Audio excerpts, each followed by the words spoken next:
اللهم رب اشرح لي صدري ويسر لي أمري واحلل عقدة من لساني يفقه قولي سبحانك لا علم لنا إلا ما علمتنا إنك أنت العليم الحكيم ولا حول ولا قوة إلا بالله العلي العظيم.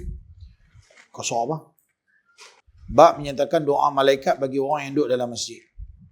Baik. Bismillahirrahmanirrahim. Wa bisanidi al-muttasil ila a'immatil muhaddithin wa khususan ila al-imam وخصوصا إلى الإمام البخاري رحمه الله تعالى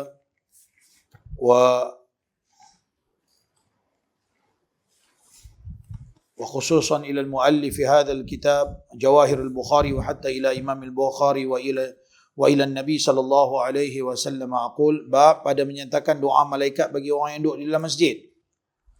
Dalam bab ni dia nak cerita kelebihan orang yang duduk dalam masjid. Selama mana dia berada di tempat duduk dia akan didoakan oleh para malaikat. Kalau saya jadi imam, selalu sangat saya akan pesan, tuan-tuan, lepas habis semayang jangan bangun daripada tempat duduk. Silakan duduk di tempat duduk tu juga, wirid doa di situ juga. Jangan bangun berpindah daripada tempat duduk. Selama mana kita berada di tempat duduk tu, kita akan didoakan oleh para malaikat. Hadis riwayat daripada Abu Hurairah radhiyallahu anhu anna Rasulullah sallallahu alaihi wasallam قال الملائكة تصلي على أحدكم ما دام في مصلاه الذي صلى فيه ما لم يحدث تقول اللهم اغفر له اللهم ارحمه. Malaikat tolong doa kepada orang-orang yang bila dia sembahyang, selama mana dia masih lagi berada di tempat duduk dia. Lepas pada dia bagi salam, Assalamualaikum warahmatullahi wabarakatuh, Assalamualaikum warahmatullahi, dengan 3 syarat. Pasal apa saya sebut 3 syarat? Sebab ada hadis yang lain menyebutkan ada 3 perkara. Dia gabung dengan beberapa hadis yang lain. Ada 3 perkara. Pertama, dia tidak berpindah tempat duduk. Dia duduk tentu juga. Setengah ulama kata kalau semayang subuh dengan semayang maghrib, ubah cara duduk pun tak boleh.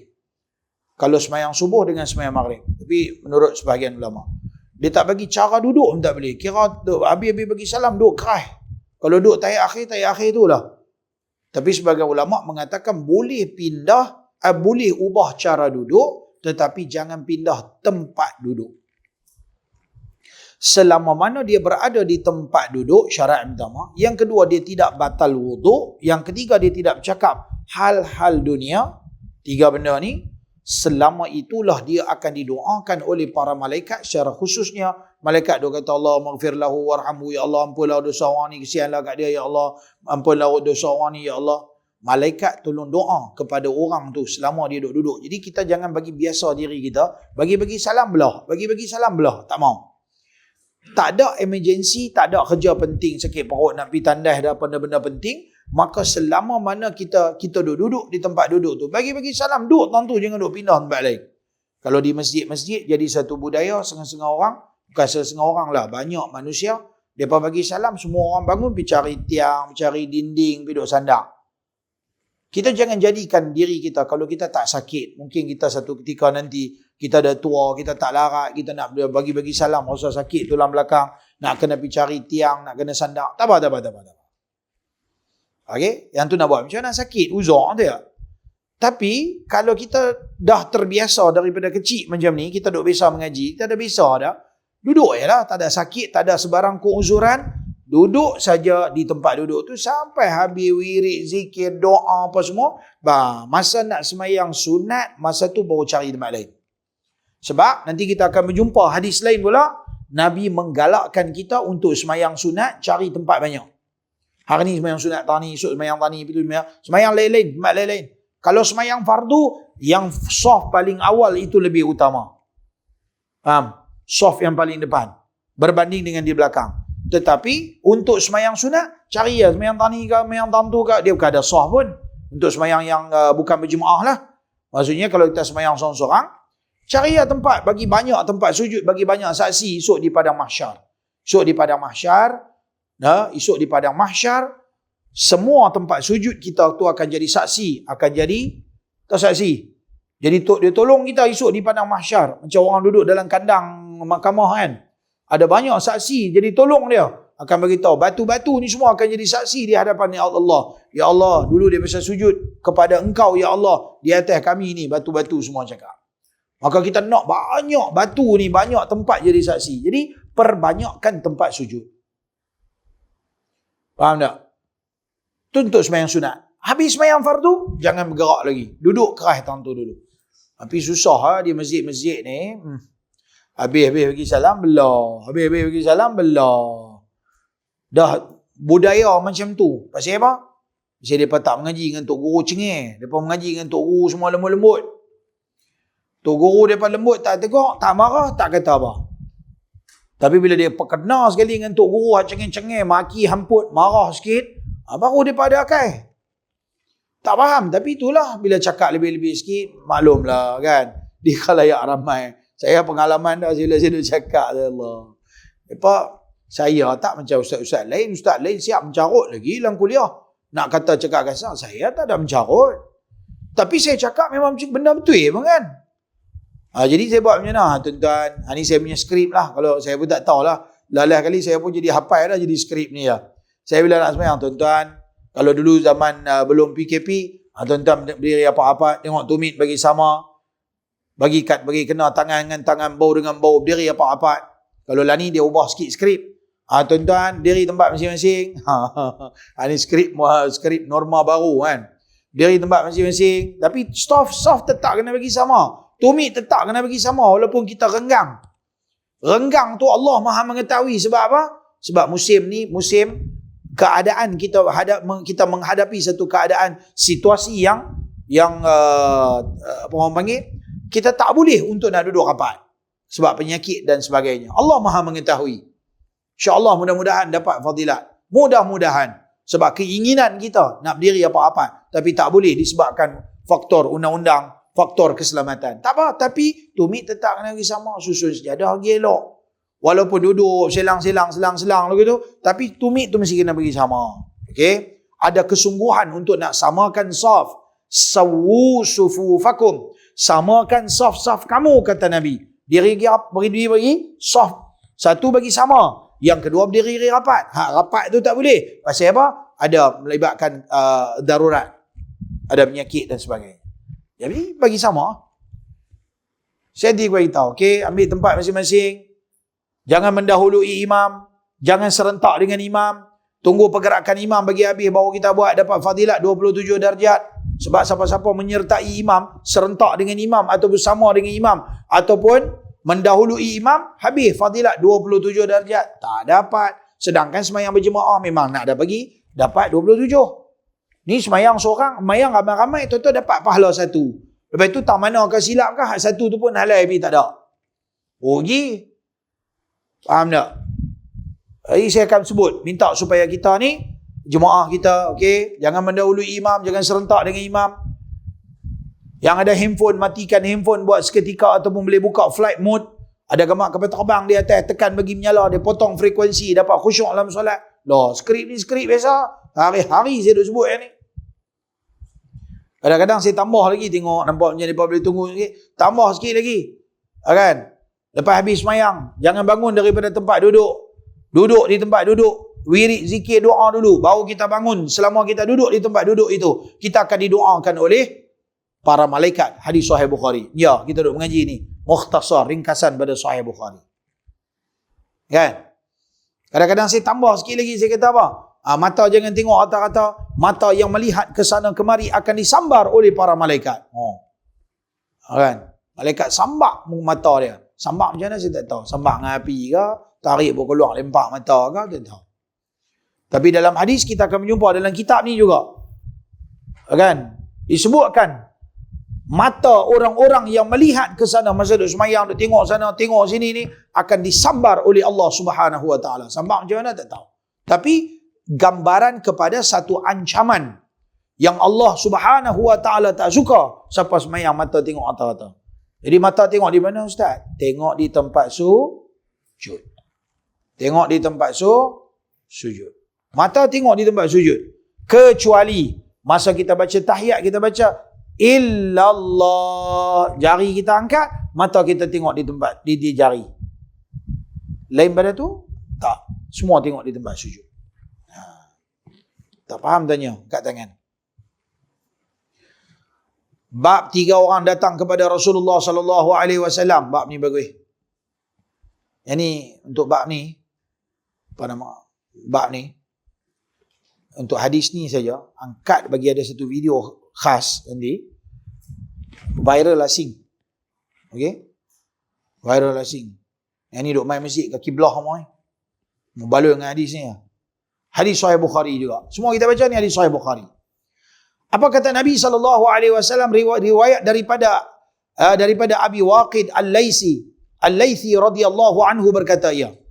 Bainama Rasulullah sallallahu alaihi wasallam fil masjid fa'aqbala 3 nafarin fa'aqbala 2 ila Rasulillah sallallahu alaihi wasallam wa dhahaba wahid fa'amma ahaduhuma fara'a furjatan fil halaqah fajalasa وأما الآخر فجلس خلفهم فلما فرغ رسول الله صلى الله عليه وسلم قال ألا أخبركم عن النفر 3 أما أحدهم فآوى إلى الله فآواه الله وأما الآخر فاستحي الله منه وأما الآخر فأعرض الله عنه. Kata dengan Abu Waqid Al-Laythi, dia kata antara Rasulullah sallallahu alaihi wasallam duduk di dalam masjid, Rasulullah sedang duduk mengajar dalam masjid, tiba-tiba datang 3 orang laki-laki. Ni 3 orang ni main lambat. Nabi duduk dalam masjid dengan para sahabat, Nabi tengah duduk mengajar. Bila Nabi mengajar, Nabi nampak ada 3 orang masuk, depa ni main lambat. Ya. Maka datang dua orang tu duduk dengan Nabi dan seorang tu balik. Ya, seorang tu balik. Adapun dalam 2 orang tu, salah seorang daripada dia masuk, dia nampak tengok ada ruang kosong di depan, tak mana ada depan lagi depan, dia pergi duduk. Ni 3 orang. Seorang lagi dia masuk, dia tengok orang ramai, dia duduk ke belakang. Duduk belakang.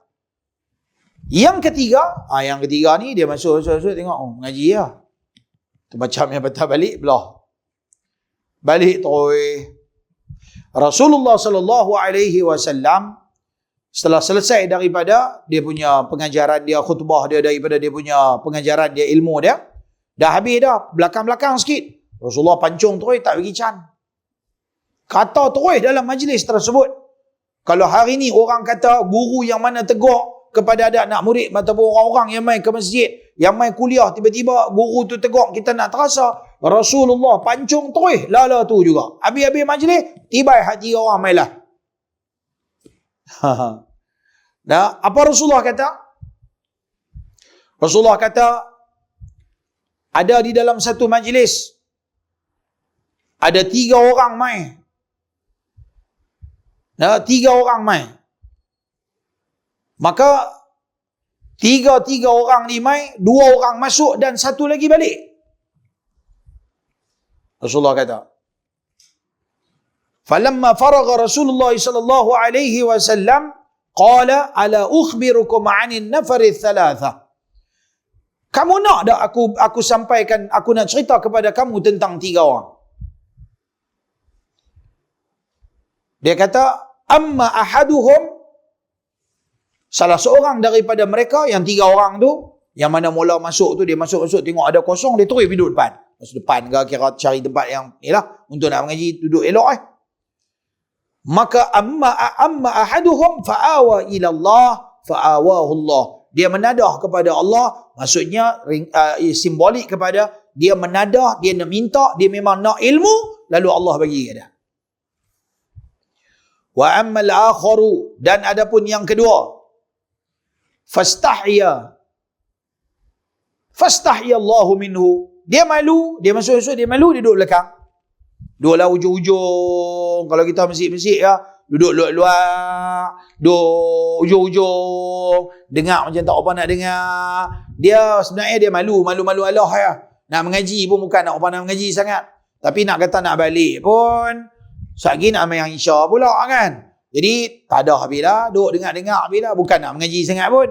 Hak betul-betul nak mengaji, dia mai dia cari kitab, dia mai dia duduk, dia buka kitab, dia ambil meja, dia duduk, ambil pen, dia tulis.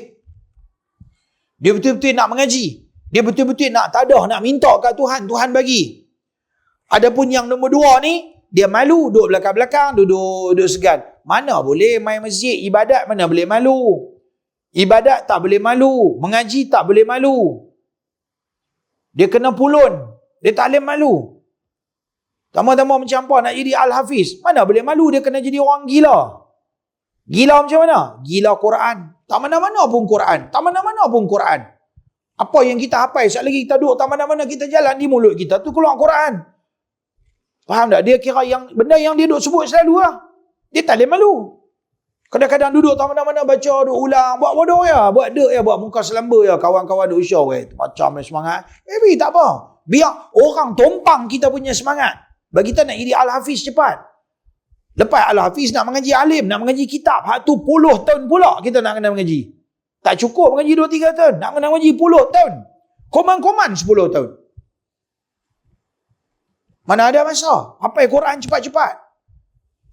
Habis hafal Quran cepat-cepat, dah habis Al-Hafiz terus pindah. Okey, mengaji alim pula, nak mengaji kitab pula. Berlambak kitab nak kena mengaji macam-macam kitab. Banyak ilmu saja ada berpuluh-puluh, beratus ilmu nak kena mengaji.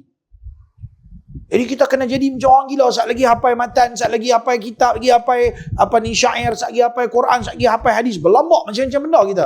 Biar orang kata gila. Gila apa? Gila ilmu. Kita tak ada masa dah nak melawak-melawak. Kita tak ada masa dah nak main-main.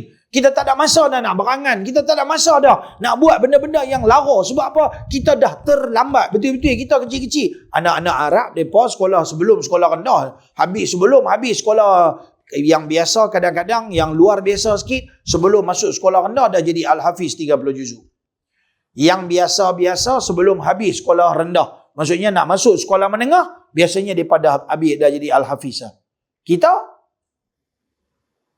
masyarakat kita, saya kira masyarakat kita pun tak ada dah, bukan dah besar-besar dah. Kadang-kadang tengok Allah dah mai tua dah, nak mengapai mana boleh, nak mengapai pun susah dah. Bukan tak boleh, jadi susah. Orang tak penting sangat benda-benda lagu ni. Kan, tama-tama nak main belajar, nak hafal Quran, nak hidup, nak jadi seorang Al-Hafiz. Depa penting sangat nak jadi Al-Hafuz. Esok anak-anak mereka tak faham agama, anak-anak mereka tak faham Quran, mereka sakit, mereka mati, anak-anak tak ada anak yang soleh, nak doa kat mak bapak. Masa tu baru mereka tahu ruginya hidup atas dunia. Mereka tak didik anak-anak mereka untuk mempelajari Quran, untuk menghafaz Al-Quran. Siapa-siapa yang ada anak apabila dia menghafal Al-Quran, 30 juzuk, dia boleh ingat dan dia amal dengan isi kandungan Quran. Maka esok di padang mahsyar, dia boleh tarik 10 orang adik-beradik dia yang terdekat, mak ayah dia, yang dijamin masuk api neraka, dia boleh tarik masuk ke dalam syurga Allah. Al-Hafiz. Tapi kalau dia belajar jadi alim, dia boleh tarik anak murid dia sebanyak bintang di langit. Lagi banyak. Dekat jadi Al-Hafiz dia 10 orang. Ni kira dia hafal Quran, lepas tu dia jadi imam kat mana ke apa ke, dekat jadi Al-Hafiz tu ya. Dia tak belajar untuk mendalami Al-Quran, dia tak jadi orang alim, maka dia hanya boleh bagi 10 orang saja syafaat. Recommendation masuk syurga free. Dia boleh tarik. Tapi kalau dia belajar sampai dia jadi orang alim, dia boleh tarik sebanyak mungkin manusia yang dia suka. Terutamanya anak-anak murid dia. Ni kita nak ajak kepada masyarakat kita supaya jangan ada sikap duk konon-kononnya malu nak main duduk depan, tak mau mengaji macam tak mau mengaji, sungguh tak bersungguh. Tuan-tuan, mana ada orang hidup atas dunia ni yang dilahirkan dalam keadaan ada ilmu tak ada, semua orang tak ada ilmu, ambil masa untuk belajar, untuk memahami. Ni kadang-kadang dia tengok masyarakat kita pi ke surau, pi ke masjid, bagus pi tapi tak ada ilmu, semayang tak sah, biaya semayang tak betul, amal ibadat kita tak betul, nak jawab apa esok di hadapan Allah? Sebab tu bila ada majlis-majlis ilmu, pi belajar, tunjuk minat dan kesungguhan untuk nak belajar. Buka kitab, syarat mengaji apa? Kena ada tok guru, kena ada kitab, kena ada pen, kena ada soalan. Kan? Ni tok guru duk mengajak dah. Hak main mengaji, kitab tak ada. Sebagai contohnya lah, kebanyakan di masjid macam tu lah. Mereka bawa telinga, nasib baik dia bawa telinga. Hak lupa bawa telinga apa ada. Tiba-tiba dia baru sedar kata, lah telinga tak bawa. Tak dengar. Ustaz duduk mengajar di masjid, dia duduk main handphone. Dia telinga tak bawa, mata dia bawa. Mata tengok handphone. Kalau majlis saya boleh duduk main handphone, kena maki ya. Tidak beradab di dalam majlis ilmu. Para malaikat mai duk menghamparkan sayap apabila duk tengok manusia-manusia lalai dalam ni. Kan? Tak rasa malu lah. Tapi itulah pasal dia tak nampak malaikat. Mungkin dia tak dapat lagi. Dia tekak buat kerana adat. Dia bukan buat kerana Allah. Kalau buat kerana Allah, makin hari makin nak belajar. Makin nak mendalami. Sebab dia nak perbetui lagi. Dia nak dekat diri dengan Allah. Dia bukan buat tekak bagi ada nama pergi masjid saja. Kan? Dan Nabi SAW kata ada yang nombor 3 punya orang, dia masuk dalam masjid, dia tengok orang ramai-ramai, terus dia belah. Maka Nabi kata apa?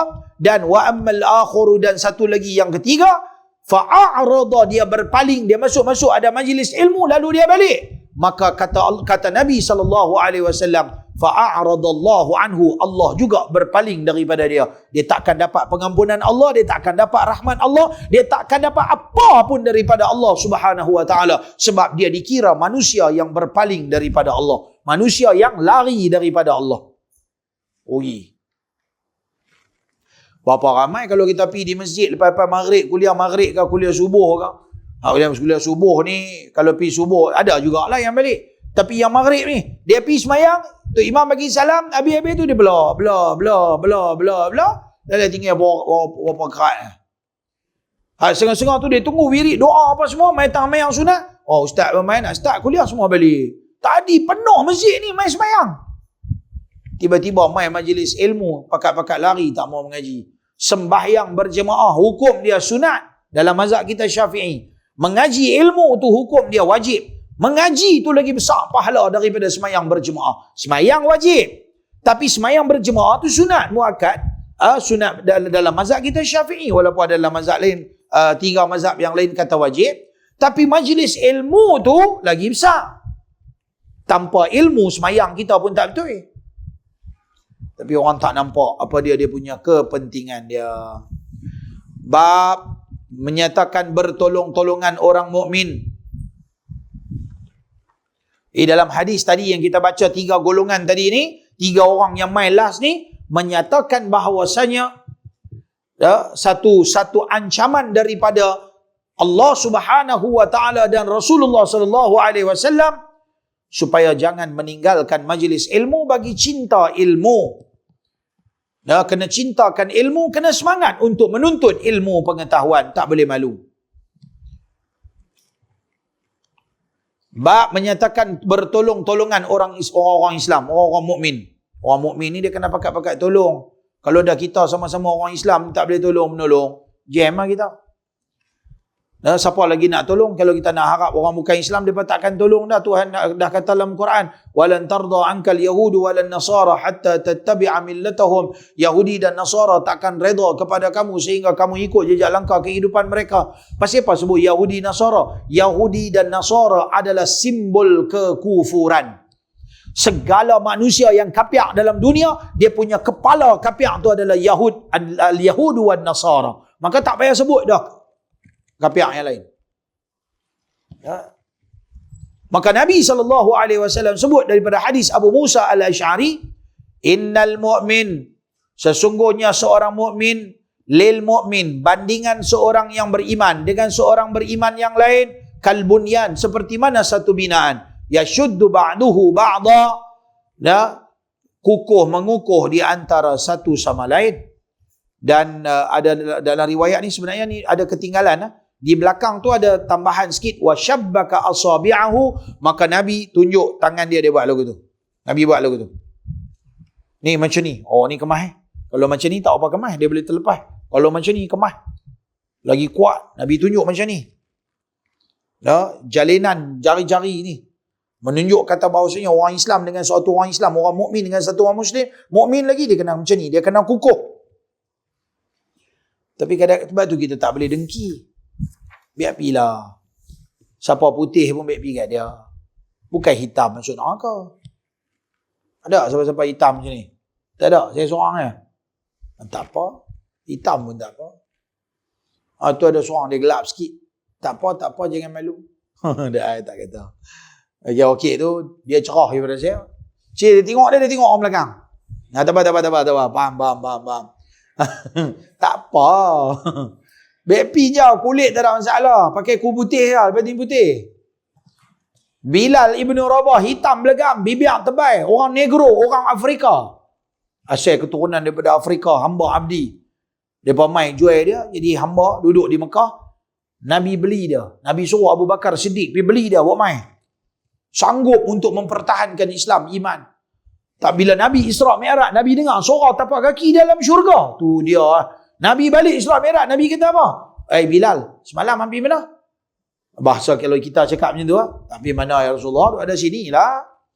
Dah aku dengar suara tapak kaki hang dalam syurga. Ya Rasulullah, siapalah saya ya Rasulullah. Dah, apa amalan hang buat sampai aku dengar suara tapak kaki hang dalam syurga? Hak je pakai slipper, seret, hang aja bunyi macam tu. Orang lain tak bunyi.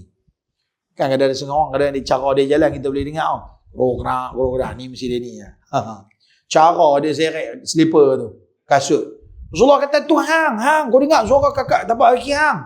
Dah ya Rasulullah. Itu apa amalan hang buat? Saya apa? Tak ada ya Rasulullah. Biasa-biasa ya. Mayang 5 waktu, biasa-biasa macam alim buat. Tapi adalah banyak-banyak ada satu je saya rajin buat, semayang sunat wuduk. Tu dia. Walaupun buat benda macam nampak kecil, tapi di sisi Allah besar. Walaupun dia hitam belegam, muka dia tak lawa, tapi di sisi Allah Subhanahu Wa Taala dia mulia. Ada lagi seorang sahabat dalam Syama'il. Diceritakan seorang sahabat, saya tak ingat nama dia. Satu hari, dia nama dia jarang-jarang sikit, dia tak begitu masyhur. Tiba-tiba satu hari dia tengah duduk di pasar, Rasulullah peluk dia ke belakang. Rasulullah kata, siapa nak beli hamba ni? Dia bukan hamba, dia orang merdeka. Tapi maksud Rasulullah hamba Allah lah. Siapa nak beli hamba ni? Rasulullah pegang, Rasulullah tutup muka gitu. Ikat. Dia kata, siapa ni? Tolonglah, lepas dah. Dia saja buat gitu. Kan, lepas pada tu Rasulullah pun lama sikit baru Rasulullah lepas. Rasulullah kata, mai, siapa nak beli dia ni? Mai, siapa nak beli? Lepas tu Rasulullah lepas dia kata, amboi hang, tak kenal ke? Ya Rasulullah, siapa tak kenal Rasulullah? Siapa tak kenal engkau ya Rasulullah? Rasulullah nak jual saya. Sebenarnya Rasulullah takkan laku kalau jual saya.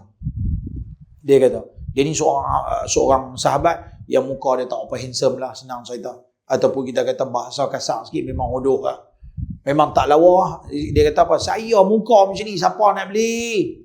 Tapi Rasulullah kata apa?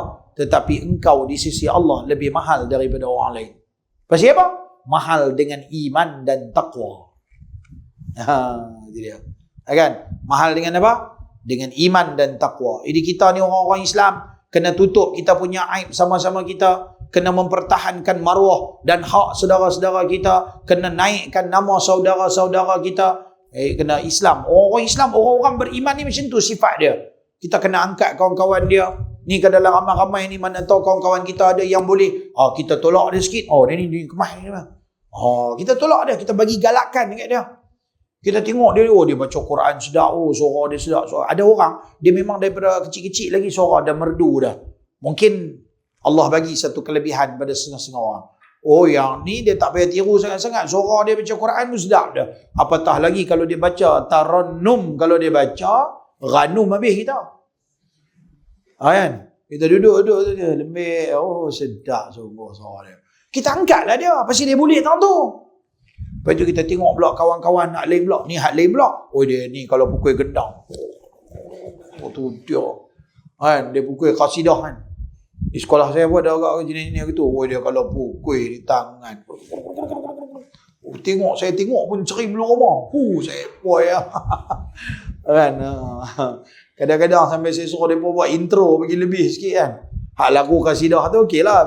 Intro tu bagi keruk-keruk-keruk-keruk. Dia pasti main gila-gila. Kadang-kadang rasa macam nak pecah gendang tu. Tak pecah-pecah pun. Kau tak apa. Yang mana semangat. Bagi. Pukul. Jangan bagi pecah kan. Buat bagi elok. Kita bagi galakkan. Jangan jealous kat dia. Jangan ambil potong tangan dia. Tak payahlah hasad dengki kat dia. Nampak dia boleh, apa-apa kita bagi galakkan. Pasal apa? Kita suka orang-orang beriman ni. Siapa-siapa ada kelebihan tertentu, kita angkat dia. Walaupun kita tak boleh, tak apa. Kelebihan kita, Allah Maha mengetahui. Kan? Jangan jealous sama-sama orang yang beriman ni. Tutup aib-aib kita. Cover-cover sikit kawan-kawan kita. Cover benda baik, Bukan cover benda tak baik. Member duduk dalam kelas tak baca. Ustaz tanya, awak dia tu tak baca? Tak tahu. Dia baca. Hak tu bohong. Hak tu cover tak betul, okey? Jaga. Member-member mengaji ni kadang-kadang mereka cover lebih kawan-kawan mereka daripada ustaz mereka. Itu tak mau. Itu cover tak kena tempat. Yang ni kita kata cover benda-benda yang dibenarkan dalam Islam. Dia ada aib. Adalah apa kelemahan sikit. Kita tak payah cerita lah buruk orang. Kita pun banyak buruk. Dia tak? Again, kita duduk jiran tetangga sama-sama kita duduk di masyarakat. Rumah-rumah. Jiran sebelah-sebelah rumah. Kadang-kadang kita tahu apa kelemahan dia. Dia tahu apa kelemahan kita. Jangan duduk pergi cerita ke orang. Weh, aku duduk sebelah rumah dia. Entah. No. Takut bini. Bini dia duk maki dia 3 suku mak. Dia boleh buat tak tahu ya. Kan? Kita pula. Tak contoh. Tak payah. Yang tu orang punya rumah tangga kita tak payah ambil tahu. Betul-betul dia takut bini ke, dia sayang bini dia ke, dia tak mau gaduh ke, dia tak mau. Baby kan dia lah. Kok bini dia gila ke? Ke apa-apa? Kok bukan bini dia rakaman suara saja ke? Kok dia tengah duk buat lakonan dalam rumah dia ke? Dia nak berlakon drama apa ke? Kita mana tahu? Kita pergi duk tuduh macam-macam ke orang. Betul tak? Jangan buka aib orang. Tutup aib orang. Siapa tutup aib orang atas dunia, Allah tutup aib dia daripada dunia sampai akhirat. Jadi kita tutup aib orang. Mesti dia orang beriman. Hadis yang berikutnya. Bab pada menyatakan amalan yang terlebih afdal dan terlebih dikasihi oleh Allah. Kata dengan Abdullah bin Mas'ud radhiyallahu anhu, sa'altu an-nabiyya sallallahu alaihi wasallam ayyul amali ahabbu ila Allah. Kata dengan Abdullah bin Mas'ud, dia kata aku tanya Nabi, apakah amalan yang paling dikasihi oleh Allah Subhanahu wa taala? Qala as-salatu ala waqtiha. Orang yang semayang di dalam waktu dia. Maksudnya masih lagi di dalam dia punya waktu. Lagi awal waktu tu lebih afdal. Tapi masih lagi semayang di dalam waktu dia. Jangan sampai terkeluar. Qala thumma ayyun. Kemudian apa lagi? Qala thumma birrul walidain. Orang-orang yang buat baik kepada kedua ibu bapa dia. Qala thumma ayyun. Kemudian apa lagi benda yang baik? Qala al-jihadu fi sabilillah. Orang yang jihad di jalan agama Allah. Sebenarnya amalan-amalan yang afdal dalam Islam ni banyak. Rasulullah sebab dia ada mukjizat, maka dia bagi satu-satu jawapan kepada seseorang yang bertanya melihat kepada orang tu punya kelemahan. Maka Rasulullah, nanti kita akan jumpa hadis lain pula. Orang lain pula main tanya, ya Rasulullah apa amalan yang paling bagus? Rasulullah akan nampak benda lain pula. Apa amalan paling bagus? Rasulullah akan nampak benda lain pula. Awak apa amalan paling bagus? Yang ni pula. Sebenarnya banyak, semua benda kebaikan, semua benda yang baik adalah afdal di dalam Islam. Pada menyatakan sembahyang itu mengkifaratkan segala dosa. Riwayat daripada Abi Hurairah radhiyallahu anhu bahwasanya dia telah mendengar akan Rasulullah sallallahu alaihi wasallam bersabda, "Ara'aitum law anna naharan bi babi ahadikum yaghtasilu fihi kulla yawmin khamsan ma taqulu dhalika yubqi min darnihi qalu la yubqi min darnihi shay'a qala fadhalika mithlu as-salawatil khamsi yamhu Allahu bihil khataya." Kata Nabi sallallahu alaihi wasallam, apa pandangan kamu jikalau dia di depan rumah seseorang, di depan pintu rumah seseorang ada satu sungai yang mengalir, kemudian dia mandi di dalam sungai itu sehari 5 kali. Rasulullah bagi satu gambaran. Depan, kalau kata duduk jauh dia nak kena pergi mandi, bagi senang ya. Dia buka pintu, sungai depan rumah. Depan pintu rumah maka dia mandi di sungai itu sehari 5 kali. Adakah masih kekal lagi di badan dia daki-daki dan kekotoran?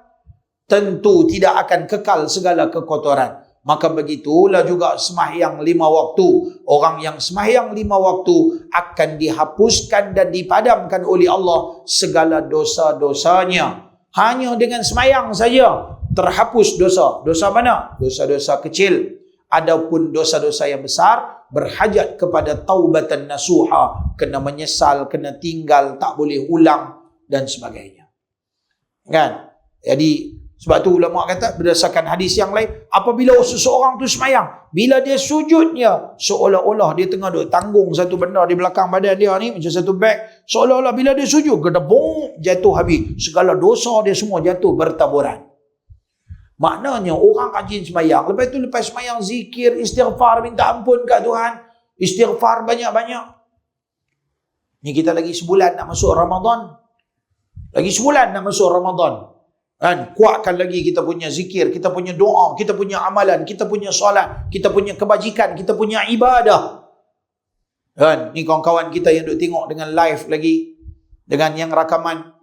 Tolong buat satu challenge untuk diri kita. Apa challenge? Jom istighfar. Jom istighfar. Start daripada Isra' Mi'raj, baru ni saya duk cerita. Buat challenge untuk diri kita, istighfar 70,000 kali. Astaghfirullah, astaghfirullah, astaghfirullah, astaghfirullah. Astaghfirullah, astaghfirullah, astaghfirullah, astaghfirullah. Tapi kepala otak kena fokus lah. Aku minta ampun ya Allah, aku minta ampun ya Allah, aku minta ampun ya Allah, aku minta ampun ya Allah. Astaghfirullah, astaghfirullah, astaghfirullah, astaghfirullah. Kan? Jangan astaghfirullah. Astaghfirullah, astaghfirullah, astaghfirullah, astaghfirullah, astaghfirullah. Kepala otak duk fikir benda lain, mulut duk sebut astaghfirullah. Duk tengok televisyen, tengok gambar lawak apa kan? Astaghfirullah. Astaghfirullah. Astaghfirullah. Oh gila ke tu? Yang tu tak fokus. Kita tak mau macam tu. Kita fokus. Istighfar sambil kita menyedari apa yang kita baca. Astaghfirullah, astaghfirullah, astaghfirullah, astaghfirullah. Fokus. Minta ampun ya Allah, minta ampun ya Allah, minta ampun ya Allah. 70,000 kali. InsyaAllah. Sekali semayang, subuh, buat 500 kali. Subuh, Zuhur, Asar, Maghrib, Isya, sehari dapat 2,500. 30 hari dapat 70,500. Lebih kurang. 70,000 dah. Betul. 75,000. Dapat 75,000. Okey lah, lebih sikit lagi bagus. Lebih banyak lagi bagus. Ui, nak boleh dapat 70,000. Sikit tak boleh Ustaz. Sikit tak ada challenge. Sikit tak ada cabaran. Nak cabaran, mesti kena banyak. Mesti kena ada target. Aku target ujung tahun ni habis Quran hafal. Baru dia challenge. Kalau kita tak target, bacalah sehari semuka. Tengoklah 10 tahun lagi kah, 20 tahun lagi kah, baru jadi Al-Hafiz. Jam aku tu. Tak ada challenge. Tak ada cabaran dalam hidup. Mesti kena ada cabaran. Manusia yang sanggup menerima cabaran, dia boleh berjaya. Manusia yang tak mau terima cabaran, susah nak berjaya. Payah, senang bahasa dia, takkan berjaya. Nak berjaya, kena ada challenge. Kena ada cabaran. Kena buat sendiri.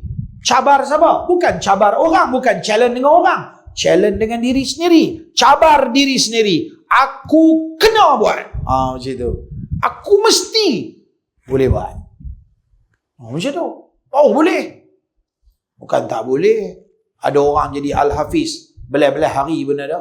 Puluh-puluh hari ada. Ada orang 4 bulan, 5 bulan, 6 bulan Al-Hafiz. Ada orang lagi cepat. Baiklah, terpulang pada otak dia. Kita bertahun-tahun baru nak boleh jadi Al-Hafiz. Tengah-tengah duduk mengaji, tak ada jadi Al-Hafiz, belah jadi Al-Hapus.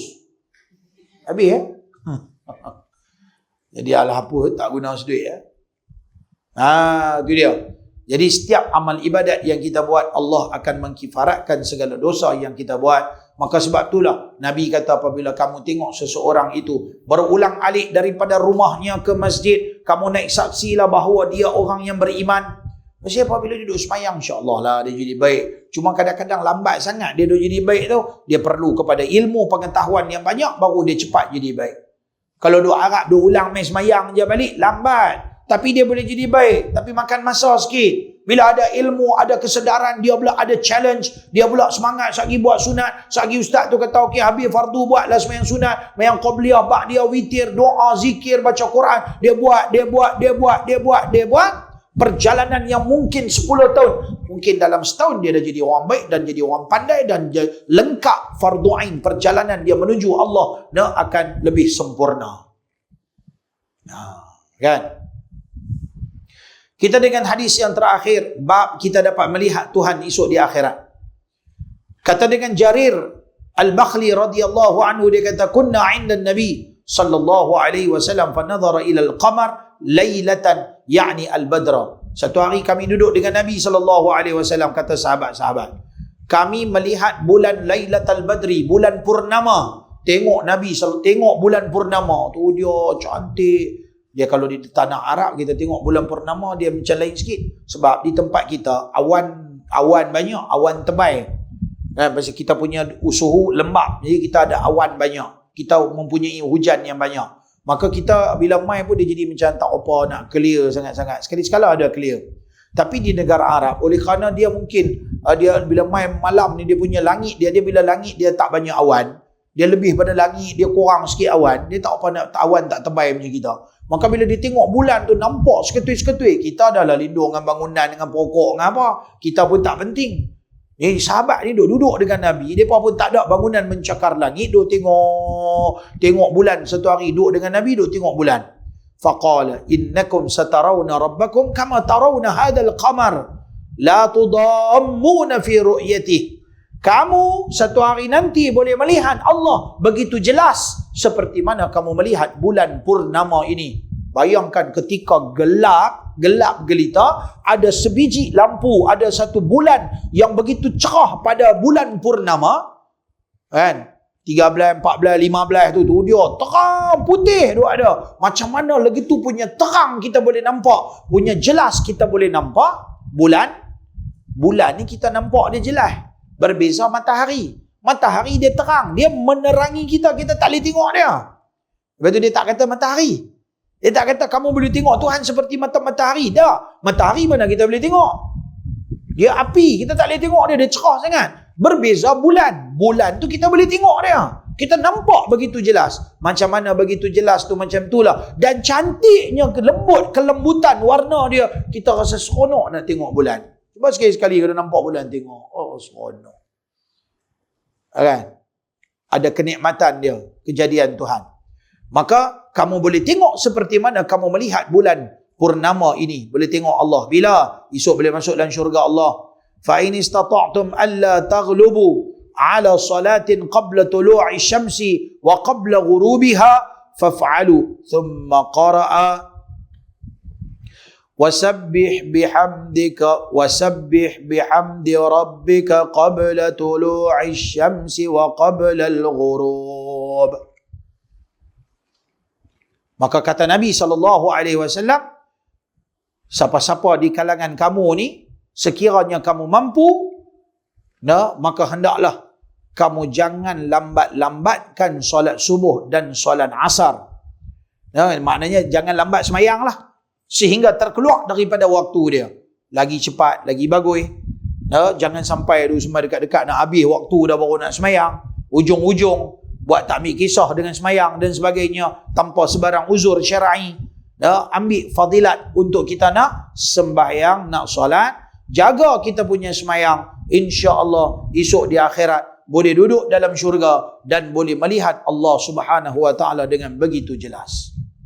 Ini bagi orang yang berkemampuan untuk jaga solat. Kena jaga semua orang. Sebab tu Allah Ta'ala kata dalam satu ayat, Hafizu ala salawati was salatil wusta. Peliharalah semayang 5 waktu dan semayang wusta. Semayang wusta ni ikut jumhur ulama semayang asar. Sebagian ulama mengatakan semayang wusta tu adalah semayang subuh. Jaga. Yang ni kena jaga lebih. Yang lain pun kena jaga.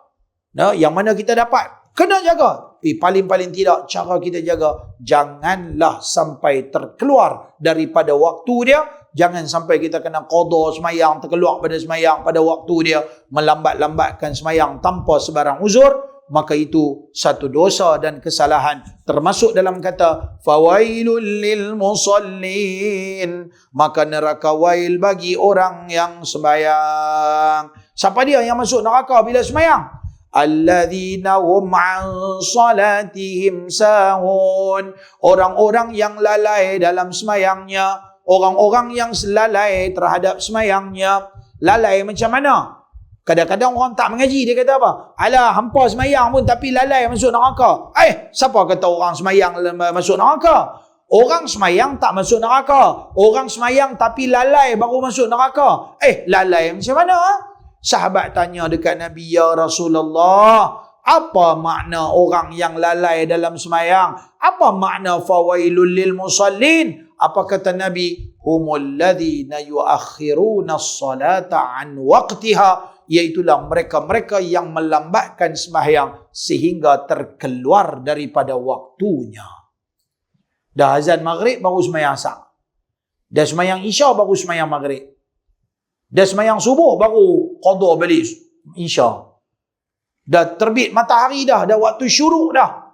Dah 7 lebih dah, pukul 8 dah, pukul 9 baru dia sembahyang subuh. Yang ni lah, termasuk daripada, walaupun dia sembahyang, dia nak kena masuk neraka Allah Subhanahu Wa Taala sebab melambatkan sembahyang. Mudah-mudahan Allah golongkan kita dalam golongan orang-orang yang diberikan kekuatan untuk jaga solat, lebih-lebih lagi boleh sembahyang pada awal waktu. InsyaAllah yang baik daripada Allah, yang silap daripada saya sendiri, mohon ampun dan maaf. Tanda dekat hadis yang ke-98 bab pada menyatakan sunat pada sembahyang qada. Nanti kita cerita apa dia nak cerita. Tanda lipat sikit dekat situ, lipat pada muka surat tanda hari bulan ke apa kan. Nanti insyaAllah kita akan sambung 2-3 kali lagi. InsyaAllah kita akan khatam kitab ni insyaAllah. Wallahu a'lam. Bismillahirrahmanirrahim. Alhamdulillahirabbil alamin. Wassalatu wassalamu ala asyrafil anbiya'i wal mursalin sayyidina wa maulana Muhammadin wa ala alihi wa sahbihi ajma'in. Allahumma zidna ilman nafi'a wa rizqan halalan wasi'an mubarakan fihi wa amalan mutaqabbala. Allahumma ij'al jam'ana hadha jam'an marhuma wa tafarruqna min ba'dihi tafarruqan ma'suma. Allahumma 'allimna ma yanfa'una wanfa'na bima 'allamtana wa zidna ilma. Rabbana atina fid dunya hasanatan wa fil akhirati hasanatan wa qina adzaban nar. Sallallahu wasallam alaihi walhamdulillahi rabbil alamin. Assalamualaikum warahmatullahi wabarakatuh.